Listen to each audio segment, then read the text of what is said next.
കിട്ടുന്ന കാശിന്റെ പകുതി ഇയാൾക്ക്, പകുതി അവൾക്ക്. ഇപ്പൊ മാഡത്തിന് കാര്യം മനസ്സിലായില്ലേ? മനസ്സിലായി. ഈ കമ്പനിയുടെ ഏത് മുക്കിലും മൂലയിലും കരുണാകരൻ സാറിന്റെ കണ്ണെത്തുമെന്ന് ഇവൾക്ക് മനസ്സിലായിട്ടുണ്ടാവില്ല. മാഡത്തിന് തെറ്റി. ഈ പെരുങ്കള്ളിയുടെ തന്നിനിറം വെളിച്ചത്ത് കൊണ്ടുവന്നത് ഞാനല്ല, പ്രിയനാ. പ്രിയനോ? അതെ മാഡം. ഇവനെ കൈയോടെ പൊക്കി എന്റെ മുമ്പിൽ ഇട്ടു തന്നതും ഇവള് പലയിടത്തായി ഒളിപ്പിച്ചു വെച്ച തൊണ്ടി മുതൽ കണ്ടെടുത്തതും എല്ലാം പ്രിയനാ.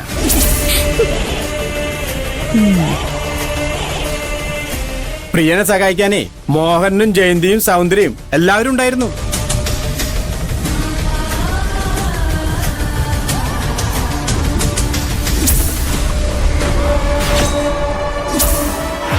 പ്രതികളെ ഞാൻ മാഡത്തിന്റെ മുമ്പിൽ ഇട്ട് തന്നിരിക്കുന്നു.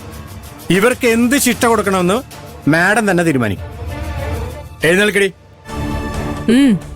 എഴുന്നേക്കാൻ വരട്ടെ. ശിക്ഷ തീരുമാനിക്കുന്നതിന് മുൻപ് ചെറിയൊരു പരിപാടിയുണ്ട്.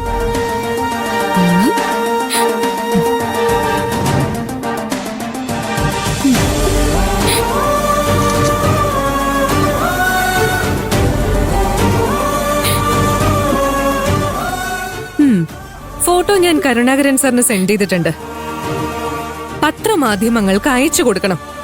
എല്ലാ പത്രങ്ങളുടെ ഫ്രണ്ട് പേജിൽ തന്നെ ഈ ഫോട്ടോ ഇടാൻ പറയണം. ഇവളുടെ അച്ഛനും അമ്മയും വീട്ടിലുള്ളവരും നാട്ടുകാരും ബന്ധുക്കളും ഒക്കെ കാണട്ടെ. ഇവളുടെ സ്വഭാവ മഹിമ എല്ലാവരും ഒന്ന് അറിയട്ടെ. നമ്മളായിട്ട് ഇവൾക്ക് ശിക്ഷ കൊടുക്കണ്ട. അതിനല്ലേ ഈ നാട്ടില് കോടതിയും പോലീസും ഒക്കെ.